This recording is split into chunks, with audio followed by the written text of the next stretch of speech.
April 12, 1945. The small German town of Heidenau, just south of Dresden.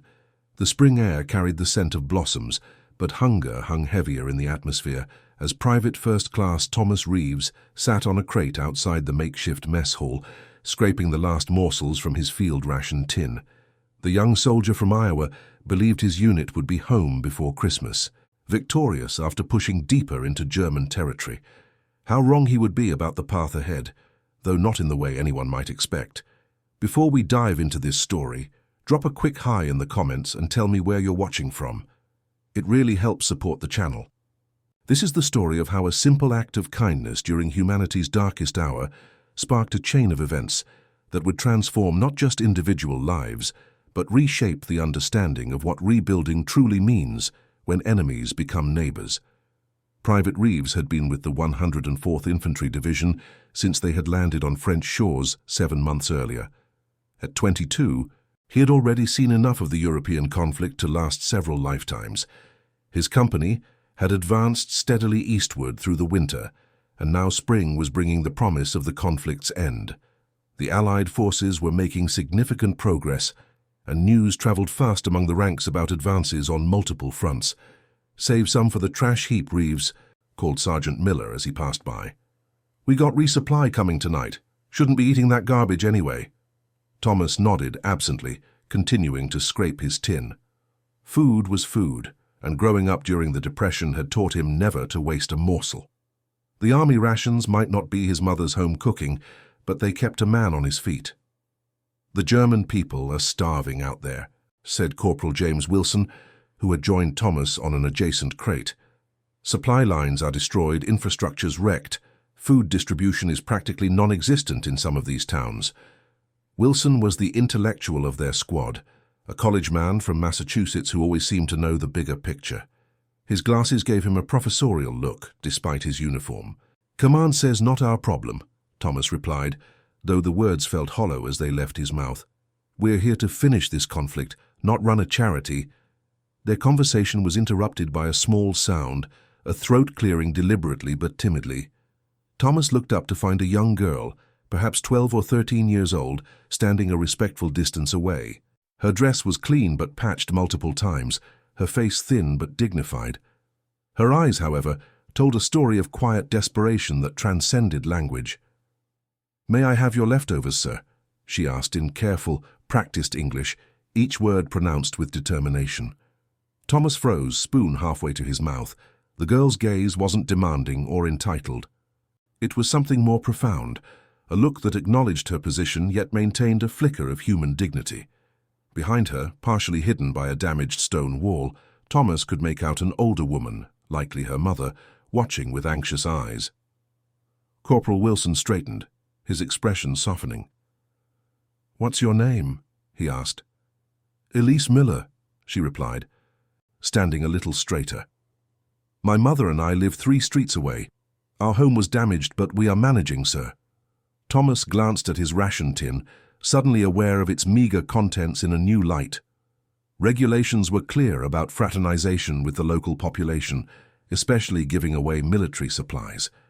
But the rulebook seemed very far away in this moment. Lieutenant Robert Parker, their platoon commander, appeared from around the corner of the building. A career military man from Virginia, Parker ran his unit by the book, but with a practical humanity that had earned him the loyalty of his men. "Private Reeves, is there a situation here?" he asked, his voice measured but curious rather than accusatory. Thomas stood quickly, caught between protocol and the reality before him. "Sir, this civilian was just—" "I asked for food scraps, sir," Elise interrupted, her chin held high despite her obvious fear. "It was improper. I apologize." Lieutenant Parker studied the girl for a long moment. Intelligence reports had emphasized the dire situation of the civilian population. Food production had fallen to 30% of pre-war levels, and distribution systems were in chaos. The strategic bombing campaigns had destroyed transportation networks, and even areas with available food could not move it to population centers. "What does your father do, young lady?" Parker asked. "He was a schoolteacher, sir. He did not return from the Eastern Front 2 years ago." Parker nodded slightly, a momentary softening in his expression. "Wait here," he said simply, then turned to Thomas and Wilson. "You two, with me." Inside the makeshift command post, Parker closed the door. "The official policy is clear. We don't provide supplies to civilians except through approved channels. Those channels are overwhelmed and inefficient." Thomas and Wilson exchanged glances, uncertain where this was heading. "But," Parker continued, "I've received new intelligence that will be made public soon. Our forces have discovered concentration camps deeper in German territory. The situation is," he paused, searching for words, "beyond comprehension. The German people will soon learn what was done in their name." The silence that followed was heavy. "Sir," Thomas ventured, "what does that have to do with the girl outside?" "Everything and nothing, Private," Parker replied. "We're witnessing the collapse of a society that embraced hatred. Our job isn't just to win this conflict. It's to ensure that whatever rises from the ashes is better than what came before." He paused. "And sometimes that starts with one meal." Parker reached into his field desk and pulled out several chocolate bars from his personal supply, adding them to a small bundle of rations. "This isn't official policy, understood? This comes from me, not the United States Army. If questioned, I'll deny authorizing it." As they returned outside, they found Elise still waiting patiently. Her expression remained composed, but her eyes betrayed surprise when Parker handed her the bundle. "This is not charity," Parker said firmly. "Consider it an investment in understanding. I want you to return tomorrow at 1500 hours, 3 in the afternoon. Bring your mother. We'll have additional supplies that would otherwise go to waste, and perhaps you can help translate for some of the locals we need to communicate with." Elise's composure finally broke, her eyes widening. "Thank you, sir," she managed, before turning to hurry back to her mother, the precious bundle clutched tightly. "Sir, is that wise?" Thomas asked once she was out of earshot. "Probably not, Reeves," Parker admitted. "But wisdom and regulations don't always align in times like these." The next day, true to her word, Elise returned with her mother, Elizabeth Müller. Where Elise was all youthful resilience, Elizabeth carried the weight of the world in her bearing. Once elegantly beautiful, her face now bore the hallmarks of prolonged stress and malnutrition, yet there remained a dignity in her carriage that spoke of inner strength. "My daughter says you requested translation assistance," she said in accented but fluent English. "I was an English teacher before the conflict. I can help if needed." Lieutenant Parker assigned them simple tasks, helping communicate with local officials about infrastructure needs, translating notices to be posted around town, and identifying buildings that might serve military purposes. In exchange, they received a daily allocation of supplies, nothing extravagant, but enough to make a difference. Word spread quickly. Within days, other local residents, mostly women, children, and elderly men, began appearing at the American position, offering services in exchange for food or medicine. Parker established an informal system, careful to document everything to justify the resource allocation to his superiors if necessary. For Thomas Reeves, the daily interaction with the Müller family became something unexpected, a window into humanity he had started to lose sight of during months of combat. Elise, despite her circumstances, maintained a child's curiosity about America, peppering him with questions about Iowa, baseball, and whether all American towns had moving picture theaters. "My father said America is very big," Elise commented one afternoon as she helped Thomas sort through clothing donations that had arrived for civilian distribution. "He said it takes many days just to cross part of it by train." "Your father was right," Thomas replied, finding himself smiling for what felt like the first time in months. "My family's farm in Iowa is just a tiny speck. You could fit hundreds of farms like it between here and the next state." "What do you grow there?" Her question came with genuine interest. "Corn mostly, some soybeans. We have dairy cows too." Elise nodded thoughtfully. "When I grow up, I want to see cornfields and tall buildings like in New York." Thomas felt an unexpected tightness in his throat. "Maybe you will someday." As April turned to May, the news of German surrender spread, bringing an end to the European phase of the conflict. The mood among the American troops transformed overnight from cautious vigilance to restrained celebration. For the local German population, however, the reaction was more complex. Relief mingled with uncertainty about what would follow. Captain Howard Matthews, who oversaw several platoons, including Parker's, called the lieutenant in for a meeting following the official announcement. "Parker, I've been informed about your little humanitarian operation," Matthews said without preamble. Parker stiffened. "Sir, I can explain. The resources used were—" Matthews raised a hand. "I didn't call you in for a reprimand. Quite the opposite, actually. Division Command is implementing a new directive for civilian engagement. They're calling it a bridge-building initiative. Apparently, the brass has figured out that we need the German population cooperative and stable for whatever comes next." He slid a folder across the desk. "You're being tasked with expanding your current operation. We need to establish food distribution centers, medical outreach, and educational programming. The goal is to demonstrate American values in action, not just words." Parker leafed through the documents, slightly stunned. "Sir, we're combat infantry, not humanitarian workers." "And yesterday we were at war, now we're not," Matthews replied pragmatically. "Adapt, Lieutenant. Besides, your unit has already demonstrated an aptitude for this work." A slight smile crossed his face. "Sometimes being ahead of official policy works in your favor." The next week saw a transformation in Heidenau.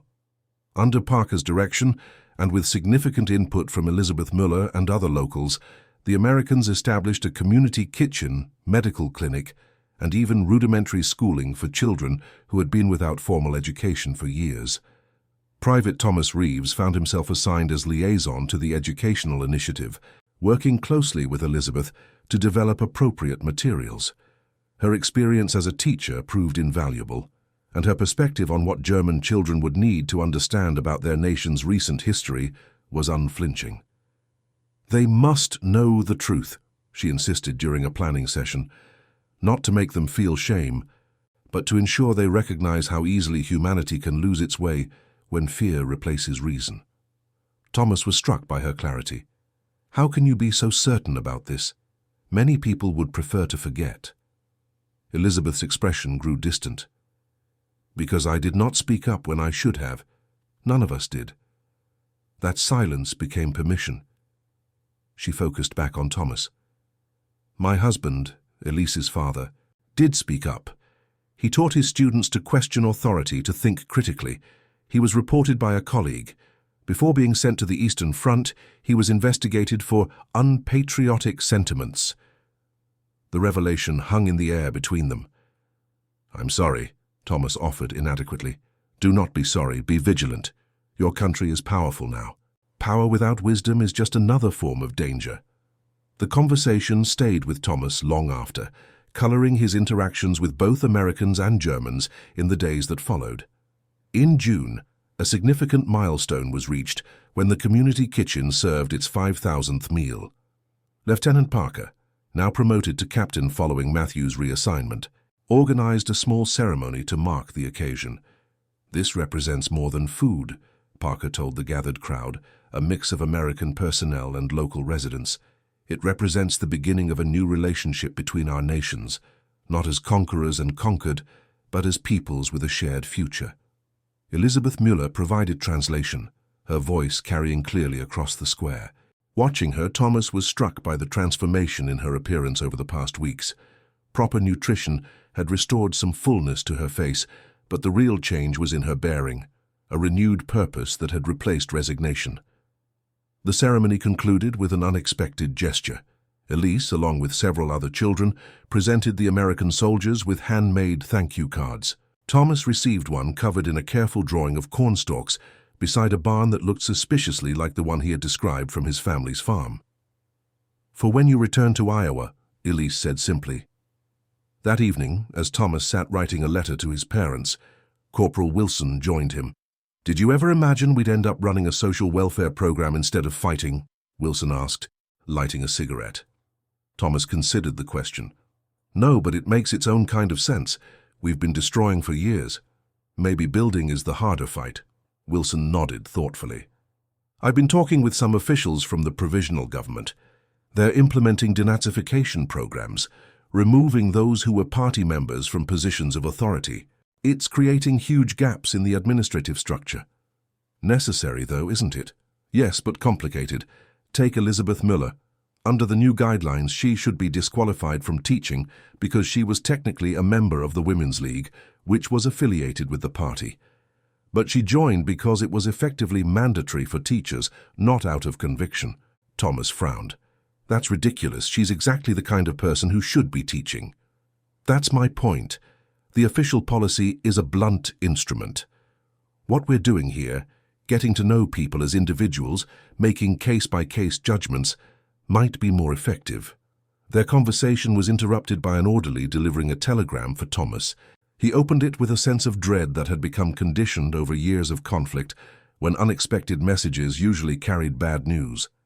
Instead, he found notification that his rotation home was approved. He would ship back to the United States in 2 weeks. The news should have been cause for unreserved celebration, yet Thomas found himself with unexpectedly complex emotions. The prospect of seeing his family again filled him with joy, but leaving Heidenau, leaving the work unfinished, left him unsettled. The following morning, he sought out Captain Parker. "I'd like to request an extension of my deployment, sir," Thomas said, standing at attention in Parker's office. Parker looked up from his paperwork, surprise evident. "Extension? Reeves, do you know how many men would give their right arm for those orders you received?" "Yes, sir. I understand it's unusual." "Unusual doesn't begin to cover it. What's prompting this?" Thomas struggled to articulate the feeling that had been growing in him. "The work we're doing here feels important, sir. More important than getting home a few months earlier." Parker studied him for a long moment. "Sit down, Thomas," he said, using his first name in a rare breach of military formality. "What you're feeling isn't unusual, despite what I just said. Many soldiers find purpose in rebuilding that they never found in combat." He leaned back in his chair. "But your family is expecting you. They've waited years already." "I know, sir. But if I could have a 3-month extension, I believe I could help establish the educational program firmly enough that it would continue after I leave." Parker nodded slowly. "I'll see what I can do. But you need to write to your family and explain this. They deserve to understand." That evening, Thomas spent hours drafting and redrafting a letter home, trying to convey something he barely understood himself. How could he explain that he had found purpose in helping the very people he had been sent to defeat? That in the eyes of a hungry child and her widowed mother, he had rediscovered something essential about humanity that the conflict had nearly extinguished in him. The next day, he sought out Elizabeth and Elise to tell them of his plans. He found them at the community kitchen, where Elizabeth had taken on a supervisory role. "You are staying?" Elise asked, her eyes widening with undisguised delight when he explained. "Just for a few more months," Thomas clarified, "to help establish the school program properly." Elizabeth studied him with a knowing gaze. "You surprise me, Thomas Reeves. Most men would be eager to leave this place of difficult memories." "Some memories here are difficult," he acknowledged, "but others are worth building upon." July brought new challenges as the civilian population of Heidenau grew with the return of displaced persons. Food supplies remained tight despite increased American shipments, and tensions occasionally flared between those who had remained during the conflict and those returning to find homes damaged or occupied by others. Captain Parker's team, including Thomas, found themselves acting as mediators in property disputes, a role for which they had no formal training but approached with common sense and fairness. During one particularly tense negotiation, Elizabeth's skills proved crucial. 2 families claimed ownership of the same apartment. One had fled west before the Allied advance, the other had been bombed out of their home and relocated there under official orders. "Both claims have legitimacy," Elizabeth explained to Thomas afterward. "This is the impossible situation we all face now, reconciling competing truths when resources cannot satisfy everyone." "How do we choose?" Thomas asked, genuinely seeking her wisdom. "Sometimes we cannot. Sometimes we must create a third option that neither party has considered." She paused. "This is why education matters so deeply now. We must teach a generation to think beyond either-or, beyond winner and loser. Otherwise, the seeds of the next conflict are already planted."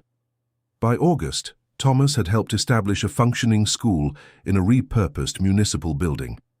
Elizabeth served as head teacher, with 3 other qualified educators, they had identified among the population. The curriculum, developed collaboratively between American educational advisors and German teachers, focused on fundamental skills while incorporating lessons on democratic principles and critical thinking.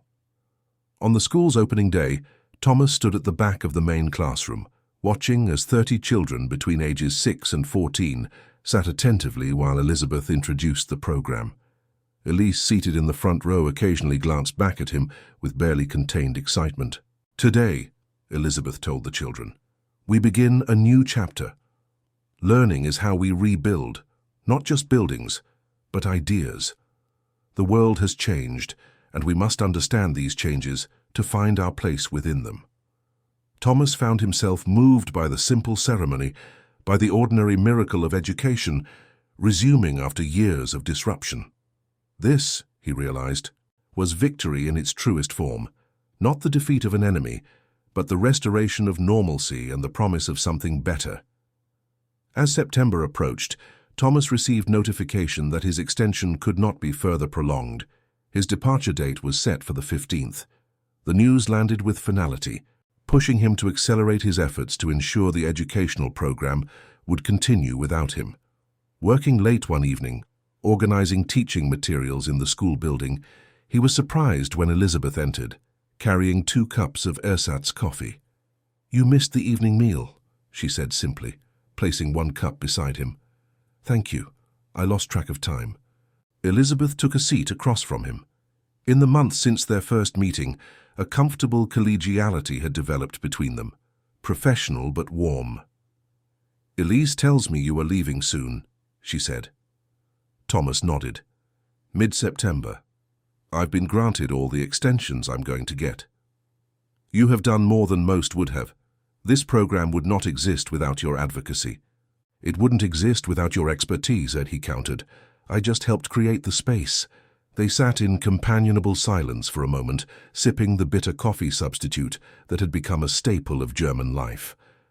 "What will you do when you return home?" Elizabeth asked eventually. "Back to the farm, I suppose. My father isn't getting any younger. He'll need help with the harvest. And after that?" Thomas considered the question. "I'm not sure. Before the war, everything seemed straightforward. Now." He trailed off, unsure how to articulate the changes within himself. "Now you have seen too much to simply return to what was before," Elizabeth finished for him. "This is something we share, I think." On his final day in Heidenau, Thomas found himself the recipient of an unexpected ceremony. The school children, led by Elise, presented him with a handmade book containing drawings, simple English phrases, and pressed wildflowers from the surrounding countryside. "So you remember Germany has beautiful things too," Elise explained, her English having improved dramatically over the months. Captain Parker presented him with an official commendation for his work on the educational initiative, noting that it was being studied as a model for implementation in other areas under American control. The most meaningful moment, however, came when Elizabeth approached him privately as the gathering dispersed. "I have something for you," she said, handing him a carefully wrapped package. "It is not much." Inside, Thomas found a leather-bound volume of Goethe's poetry, translated into English. "It was my husband's," Elizabeth explained. "He believed that poetry speaks across all boundaries, political, cultural, temporal. I think he would approve of you having it." Thomas was momentarily speechless at the significance of the gift. "I can't accept this. It should stay with you and Elise." Elizabeth shook her head firmly. "We have his memory in our hearts. This book should continue its journey. Perhaps someday you will share these words with your own students." "Students?" A small smile touched her lips. "I have watched you these months, Thomas. You are a natural teacher. Your patience with the children, your ability to explain complex ideas simply, these are gifts. It would be a shame not to use them." The idea settled into his thoughts with surprising resonance. He had never considered teaching as a path, yet Elizabeth's observation illuminated something he had felt but not recognized. The next morning, as Thomas prepared to board the transport that would begin his journey home, he found Elise and Elizabeth waiting to say goodbye. The girl who had seemed so fragile at their first meeting now stood straight and confident, a symbol of resilience that moved Thomas deeply. "I have a question," Elise said solemnly. "When America and Germany are friends again properly, could I visit your farm someday to see the cornfields?" Thomas knelt to meet her at eye level. "I would like that very much, and I promise to write and tell you all about the harvest this year." Standing again, he faced Elizabeth. Words seemed inadequate for all that had transpired between them. Not romance, but something equally profound. Mutual respect forged in circumstances neither could have imagined. "Thank you," he said simply, "for showing me that rebuilding starts with seeing each other as people first." "And thank you," she replied, "for looking into a hungry child's eyes and seeing more than an enemy." As the transport pulled away, Thomas watched their figures grow smaller in the distance. He thought about the chain of events that had begun with a simple question: "May I have your leftovers, sir?" That led to a transformation far beyond sharing a meal. In his pocket, the volume of Goethe's poetry pressed against his chest. On the inside cover, Elizabeth had inscribed a quote from the poet: "Whatever liberates our spirit without giving us self-control is disastrous." Thomas pondered these words as the German countryside passed by his window. The true liberation, he realized, wasn't just the end of hostilities, but the beginning of understanding. The war had been won through force of arms, but peace would be built through countless small acts of humanity: meals shared, knowledge imparted, bridges extended across divides that once seemed unbridgeable. 2 years later, Thomas Reeves stood before his first classroom as a teacher in rural Iowa, having used his GI Bill benefits to obtain an education degree. On his desk sat the volume of Goethe, alongside a folder of letters postmarked from Germany. Through regular correspondence, he had followed Elise's progress in school and Elizabeth's advancement to principal of the expanded educational program in Heidenau. When his students asked about his time during the conflict, Thomas rarely spoke of combat. Instead, he told them about a young girl who asked for leftovers and received not just food, but a future, and in doing so, helped him discover his own. In 1963, nearly 20 years after their first meeting, Thomas stood waiting at New York's Idlewild Airport. The flight from Frankfurt had landed, and passengers were beginning to emerge. Among them walked a poised young woman of 30, her eyes searching the crowd until they found him. "Elise," Thomas called, barely recognizing the confident adult who had replaced the hungry child in his memories. "Herr Reeves," she replied with a broad smile, reverting to German formality despite years of English correspondence. "Or should I call you Professor Reeves now?" They embraced like old friends, which in a way they were, connected by letters, shared history, and a moment of humanity amid devastation. "How is your mother?" Thomas asked as they claimed her luggage. "Busy as always. The school network she oversees now includes 6 locations. She sends her warmest regards, and this." Elise handed him an envelope containing a pressed cornflower, the German national flower. "She said you would understand." Thomas nodded, remembering Elizabeth's words about beautiful things growing even in difficult soil. As they drove toward the university, where Elise would begin her year as an exchange scholar in American literature, Thomas reflected on how a single moment of connection had rippled outward through decades and across an ocean. From enemies to educators, from hunger to hope, the transformation had begun with the simple act of seeing the humanity in another's eyes. And that concludes our story. If you made it this far, please share your thoughts in the comments. What part of this historical account surprised you most? Don't forget to subscribe for more untold stories from World War II, and check out the video on screen for another incredible tale from history. Until next time.